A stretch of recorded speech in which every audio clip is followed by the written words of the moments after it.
Hello, good morning to all.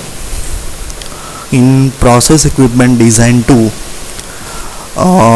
in our chapter number 1, Introduction, we discussing about pressure, internal design pressure, external design pressure and basic properties of material like what is strength, okay, what is radiography test, what is corrosive allowance, what is allowable stress, what is maximum stress. So that fundament we learn in previous lecture. So in today's lecture we discuss about properties of material in introduction chapter. Okay, जो भी material we are using, in which we are using different types of vessels, okay, so in which the material having the properties. Okay, so before we made any pressure vessel, we check the various properties of that particular vessel or a material. Okay, so let we check and define the mechanical properties of any pressure vessel.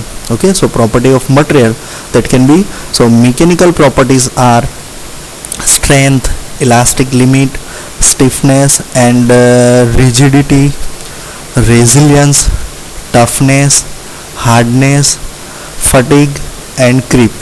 So these are the basic mechanical property of pressure vessel. Okay, so let us see one by one each other. What is strength, what is elastic limit for material or any pressure vessel. Okay, what is hardness, toughness, creep, fatigue, all these things. So first, strength represent the capacity of material to withstand external force. Strength किसे हम बोलते हैं कि strength वो है कि material कितना force, external force उसके ऊपर हम लगा सकते हैं. ठीक है, strength represent the capacity of material की कैपेसिटी है कि वो कितना एक्सटर्नल फोर्स को हैंडल कर सकता है, that is strength.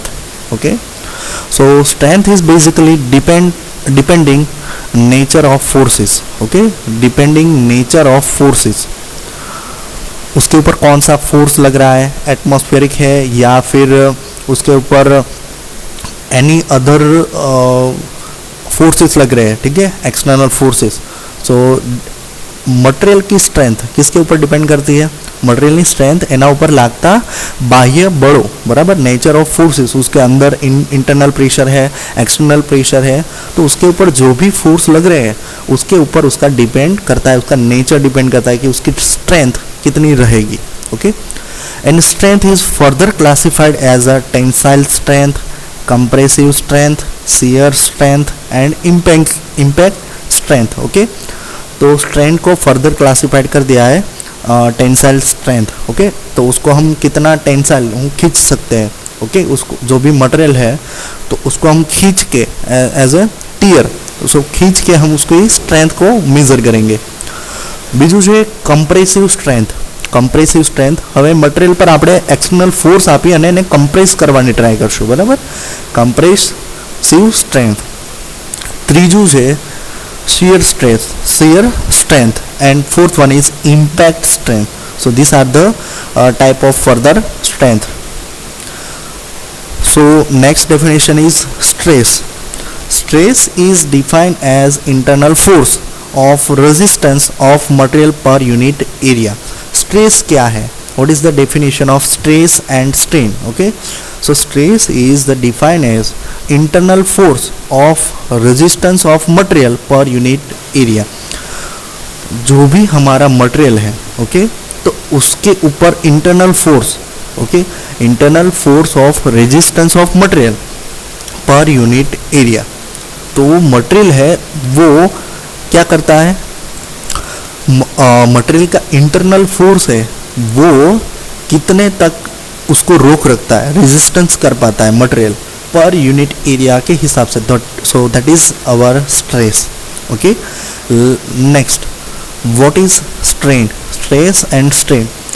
Deformation in the original size and shape of the material is defined as a strain. Okay, simple definition is given that strain क्या है कि जो भी हमारा मटेरियल है तो उसकी original size and shape that will be changed during we applying a force or any external strength, any external force. तो उसकी वजह से क्या होता है कि मटेरियल की original size and shape will be change.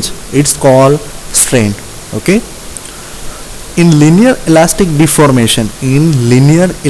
deformation stress is directly proportional to strain. Okay, तो स्ट्रेस एंड स्ट्रेन के अंदर डिफरेंस क्या है? Linear elastic limit, elastic deformation उसके अंदर क्या होता है? स्ट्रेस. जितना आप स्ट्रेस अप्लाई करोगे that is proportional to strain.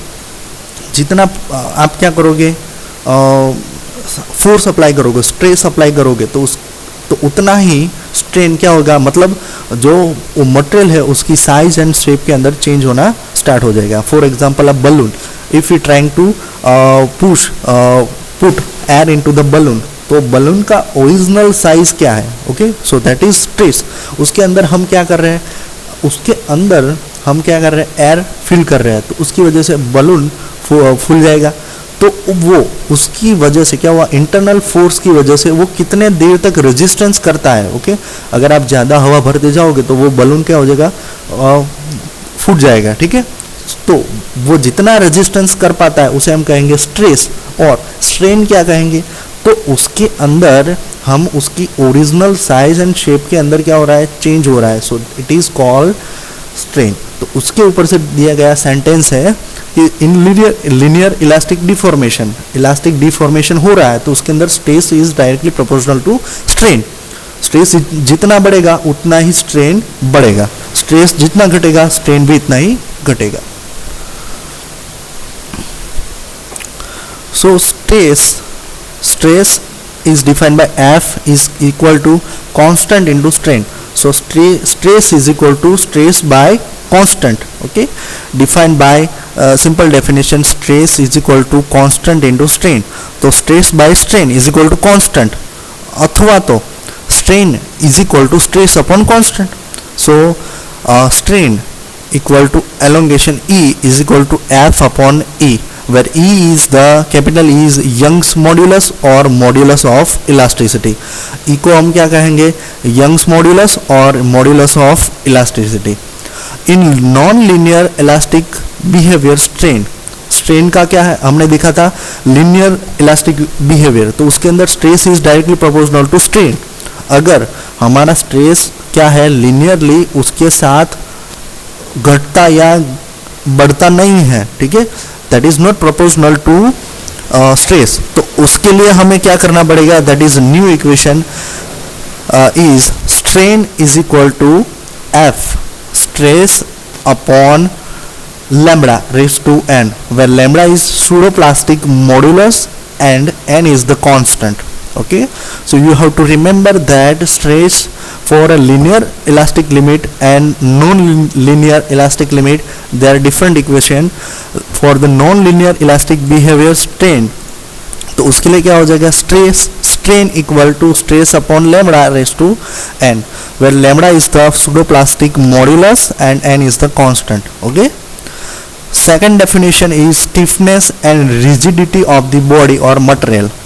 तो स्टिफनेस और रिजिडिटी ऑफ द बॉडी हम किसे बोलते हैं, it is a measure of the ability of material to resist deformation. Okay, तो स्टिफनेस एंड रिजिडिटी क्या है, it is measure of the ability. क्या करते हैं, मटेरियल की हम एबिलिटी को मेजर करते हैं, ability of material to resist deformation. Okay, deformation को रेजिस्ट करता है, इसे क्या कहेंगे, stiffness and rigidity of the body. आगे हम जब एग्जांपल देखेंगे सो वहाँ पे हम स्टिफनिंग रिंग का यूज़ करेंगे, एक्सटर्नल क्या करेंगे, प्रोटेक्शन प्रोवाइड करने के लिए मटेरियल को, जहाँ पे जॉइंट्स होगा वहाँ पे हम क्या करेंगे, स्टिफनिंग रिंग यूज़ करेंगे. प्रेशर वेसल के अंदर स्टिफनिंग रिंग यूज करेंगे, ठीक है। Okay, third definition that is elasticity. It is the ability of material to regain its original shape as soon as the load is removed. Okay, जैसे कि हमें पता है इलास्टिसिटी क्या है. It is the ability of material. Material की ability है कि वो क्या करे, अपना ओरिजिनल शेप फिर से वापस ले ले जैसे ही हम लोड उस पे से कम कर दे. फॉर एग्जांपल जैसे कि रबर है, रबर तो रबर बैंड है रबर, तो उसको हम क्या करेंगे, जैसे ही खींचेंगे तो वो तब तक खींचा रहेगा. जैसे हम लोड उसके हम खींचना बंद कर देंगे तो वो वापस से अपने ओरिजिनल शेप के अंदर आ जाएंगे. सो इसे हम क्या कहते हैं, इलास्टिक लिमिट और इलास्टिसिटी. ओके, इलास्टिसिटी क्या है, इलास्टिसिटी दैट इज जैसे ही हम रबर को खींचेंगे वो वापस से अपने ओरिजिनल फॉर्म के अंदर, फॉर्मेट के अंदर आ जाएगा. सो that is elasticity. So once again I repeat, stress equal to constant into strain. Okay, if we remove proportionality, so constant will be occurs. तो stress बराबर constant into strain. तो strain बराबर શું થશે, stress ના છેદમાં constant. So strain ને E small elongation is equal to F upon E, where E is Young's modulus or modulus of elasticity, and similar for non-behavior strain. Okay, so and definition of stiffness and rigidity and elasticity. Now point A on a curve represent greatest stress for the which Hooke's law is applicable. Okay, so let us see in this graph. Okay, ये graph के अंदर क्या है, तो various points है, that is A point, B point, C point and D point. Okay, so stress versus strain का ये graph दिया गया है. स्ट्रेस वर्सेस स्ट्रेन का एक ग्राफ दिया गया है, उसके अंदर point A on curve. So that is first of all graph को देखते ही हमें पता चलता है कि जैसे ही स्ट्रेस बढ़ता है वैसे ही स्ट्रेन भी बढ़ता है. ओके, जितना स्ट्रेस बढ़ेगा ओके ये डायरेक्शन के अंदर तो उतना ही स्ट्रेन भी बढ़ेगा. तो एक पॉइंट ऐसा आएगा कि वो मैक्सिमम रहेगा ए पॉइंट पे, तो उसके बाद क्या होना स्टार्ट हो जाएगा, स्ट्रेस बढ़ता जाएगा बट स्ट्रेन क्या है वो कम होता जाएगा. और एक टाइम ऐसा आएगा कि वहाँ पे हमारा मटेरियल पूरा क्या हो जाएगा, ब्रेक हो जाएगा. Okay, so where Hooke's law is applicable. So point A के ऊपर क्या है, Hooke's law is applicable. Okay, तो वहाँ पे greatest stress है, सबसे ज़्यादा स्ट्रेस कहाँ पे, पॉइंट A पर. Okay, so A is known as potential limit. तो भी स्ट्रेस की लिमिट है, उसके बाद अगर हम स्ट्रेस अप्लाई करेंगे तो वो क्या होगा, वहाँ से डिफॉर्मेशन होना स्टार्ट हो जाएगा. ओके, सो इसके ऊपर से को बहुत सारी बेसिक डेफिनेशन है. So let us see elastic limit. Elastic limit क्या है, it is the maximum stress indicate by point B. Okay, तो ए पार्ट है वो क्या है, दैट इज ग्रेटेस्ट स्ट्रेस, मतलब सबसे ज़्यादा स्ट्रेस है. और बी पॉइंट क्या करता है, इलास्टिक लिमिट को क्या करता है, डिफाइन करता है. मतलब मैक्सिमम स्ट्रेस कहाँ पे होगा, बी पे होगा. और उस सो that is for elastic limit which is the material can withstand without permanent deformation. जब तक मटेरियल का डिफॉर्मेशन स्टार्ट नहीं होता वहाँ तक का पॉइंट जो है उसे कहेंगे elastic limit. So B point is our elastic limit. A is greatest stress, सबसे ज़्यादा स्ट्रेस है, और बी पॉइंट क्या है, उसकी लिमिट है. ओके, तो वहाँ पर क्या होता है कि विथ इलास्टिक लिमिट, तो which is the material can withstand without permanent deformation. Deformation के बिना ही सबसे ज़्यादा स्ट्रेस है. And it is very close to proportional limit. That means very close to proportional limit. Stress and strain की very close proportional limit है. Okay, थोड़ा सा ही अगर हम स्ट्रेस इंक्रीज करेंगे, that will be change in stress. Okay. Second thing is yield stress. What is yield stress? It is the stress at which the resistance of material begins to break down rapidly and a sudden increase in a strain occurs without an increasing in stress indicated by point C. तो point C इसे हम क्या कहेंगे? yield stress. क्या होता है? अगर हम यहाँ पे बी पॉइंट मैक्सिमम स्ट्रेस के अंदर और ज़्यादा क्या करेंगे? It is the stress at which the resistance of material begins to break down. उसका मटेरियल का रेजिस्टेंस है, उसकी वजह से क्या हो जाएगा? यहाँ पे मटेरियल क्या होगा? स्टार्ट होना, ब्रेक डाउन, टूटना स्टार्ट हो जाएगा suddenly. Okay. And suddenly increase in a strain. जैसे कि स्ट्रेस बढ़ेगा पर क्या होगा? वो मटेरियल वहां से फटना स्टार्ट हो जाएगा. बट एक बार फटना स्टार्ट हो गया तो वो रैपिडली क्या हो जाएगा? कंप्लीटली ब्रेक डाउन हो जाएगा. Increase in strain occurs without increasing in stress. और वहां पे अगर हम स्ट्रेस नहीं भी बढ़ाएंगे तो भी वहां पे पूरा क्या होगा? स्ट्रेन इंक्रीज होता रहेगा. तो वो इंडिकेट करता है पॉइंट सी पे. Ultimate tensile strength. Okay, ultimate tensile strength. It is the greatest stress of which the failure or breaking of material take place. Ultimate tensile strength किसे कहते हैं? कि जहाँ पे greatest stress की वैल्यू एकदम हाई है, वहाँ पे या तो फिर मटेरियल फेल हो गया या तो फिर वो पूरा टूट गया. ओके. तो उसे क्या कहेंगे? Ultimate tensile strength. The portion of the stress strain curve between yield stress C and ultimate stress is D. Okay. C, B and C का पार्ट. ओके. तो B and C का पार्ट क्या है?